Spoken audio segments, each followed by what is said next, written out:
નમસ્કાર મિત્રો, સ્વાગત છે આપણે યુટ્યુબ ચેનલ ગુજરાત વેધર ફોરકાસ્ટની અંદર. મિત્રો, હવે વાત કરીએ આપણે 24 મેનું મોસમ પૂર્વાનુમાન ગુજરાતનું કે ગુજરાતમાં ક્યાં વરસાદની સિસ્ટમ જોવા મળશે, ક્યાં વરસાદ પડી શકે છે, ક્યાં તાપમાનમાં કેવો વધારો જોવા મળશે, પવનની શું સ્પીડ રહેશે. ચાલો આ વિડીયોમાં આપણે એક નજર કરી લઈએ. તો મિત્રો, ખાસ ઉત્તર ગુજરાતથી વાત કરીએ તો ઉત્તર ગુજરાતના તમામ વિસ્તારો ધાનેરા, ડીસા, પાલનપુર, વાવથરા, બનાસકાંઠા, સુઈગામ સુધીના તમામ વિસ્તારોમાં ક્યાંય પણ વાદળછાયું વાતાવરણ જોવા મળે છે નહીં. તાપમાન અંદાજિત 42 થી 43 સેલ્સિયસ રહેવાની શક્યતા છે અને પવનની જે નોર્મલ સ્પીડ છે જે 5 થી 6 કિમી રહે છે.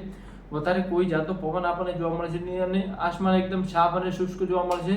ધીરે ધીરે તાપમાન ઘટશે, પણ જ્યારે ચોમાસું નજીક આવશે ત્યારે ઘટશે. પણ જે હાલ કન્ડિશન એવી છે કે જે તાપમાન વધવાનું કારણ એક જ છે કે જે અરબ સાગરના પવનો છે જે ધીરે ધીરે આગળ વધીને પૂર્વોત્તર રાજ્ય તરફ જઈ રહ્યા છે. તેના કારણે હાલ જે ગુજરાતનું તાપમાન છે જે અતિશય વધેલું આપણને જોવા મળી રહ્યું છે અને જે પવનોની સ્પીડ છે તે પણ સાવ ઘટી ગઈ છે, કારણ કે ભેજવાળા પવનો એક બાજુ જઈ રહ્યા છે. જે પૂર્વી રાજ્ય છે આપણું, જે સેવન સિસ્ટર તરીકે ઓળખવામાં આવે છે, જે રાજ્યો તે તરફ જઈ રહ્યા છે. તેના કારણે હાલ ગુજરાતનું ગુજરાતની વાત નહીં પણ જે મધ્ય ભારતના તમામ વિસ્તારો છે જ્યાં કોઈ જગ્યાએ હાલ વેધર એક્ટિવિટી આપણને જોવા નથી મળી.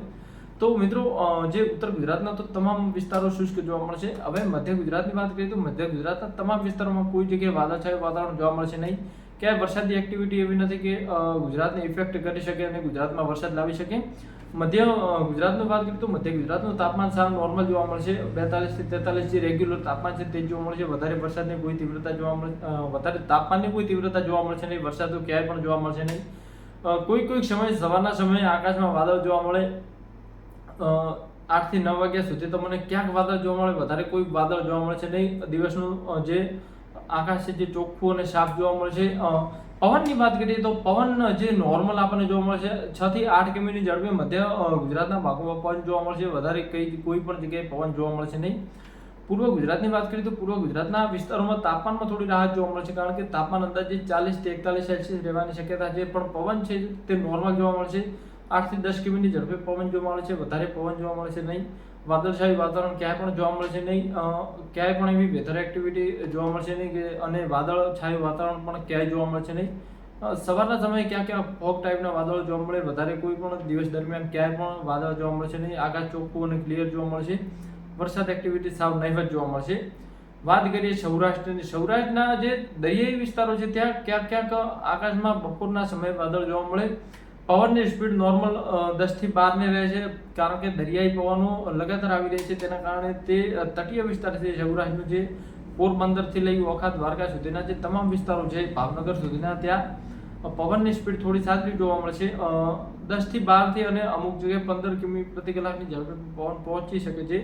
તાપમાનની વાત કરીએ તો દરિયાઈ વિસ્તારોનું તાપમાન જે આપણે વાત કરી કે ઓખાથી લઈ દ્વારકા છે, પોરબંદર છે, આ વિસ્તારોનું તાપમાન અંદાજિત 38 સેલ્સિયસ સુધી વધીને જવાની શક્યતા છે. પણ જે ઉફારો થોડોક વધુ જોવા મળશે, કારણ કે દરિયાઈ વિસ્તારના પવન ભેજવાળા અતિશય હોવાથી અને સૂર્યના કિરણો તપવાથી જે ઉફારો થોડોક વધુ જોવા મળશે, જેના કારણે થોડુંક મૂંઝવણ થઈ શકે છે, થોડોક બફારો અનુભવી શકાય છે. વરસાદ સાવ નહિવત જોવા મળશે. કોઈ પણ જગ્યાએ વેધર એક્ટિવિટી જોવા મળશે નહીં કે ક્યાંય પણ ઝાપટા સ્વરૂપે કોઈ જગ્યાએ વરસાદ પડશે નહીં. આમ ગણીએ તો આકાશ એકદમ ક્લિયર જોવા મળશે. કોઈ પણ સંજોગોમાં આકાશમાં વાદળ જોવા મળશે નહીં.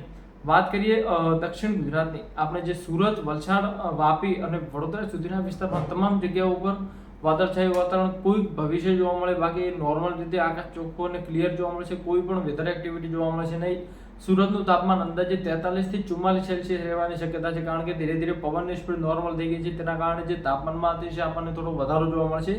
વરસાદ નહિવત જોવા મળશે. કોઈ પણ જગ્યાએ વાદળછાયું વાતાવરણ જોવા મળવાની કોઈ પણ શક્યતા નથી. વાત કરીએ સમગ્ર કચ્છની, તો સમગ્ર કચ્છનું તાપમાન ક્લિયર, સાફ અને ચોખ્ખું જોવા મળે છે. લૂ ટાઈપના પવનો વાતા રહે છે. 12 થી 15 કિમીની ઝડપે પવનો ફૂંકાતા રહે છે.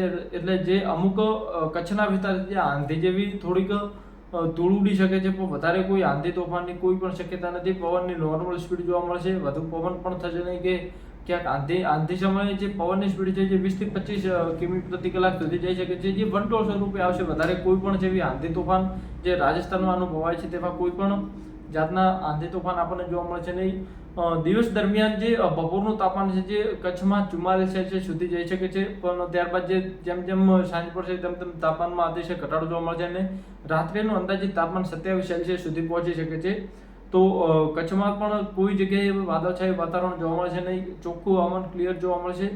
ક્યાંય પણ વરસાદ એક્ટિવિટી સમગ્ર ગુજરાતની વાત કરીએ તો ક્યાંય પણ એવી વરસાદી એક્ટિવિટી હાલ ફિલહાલ જોવા મળશે નહીં. વિડીયો પસંદ આવે તો મિત્રો લાઇક, શેર અને સબસ્ક્રાઇબ કરવાનું ભૂલશો નહીં. ધન્યવાદ.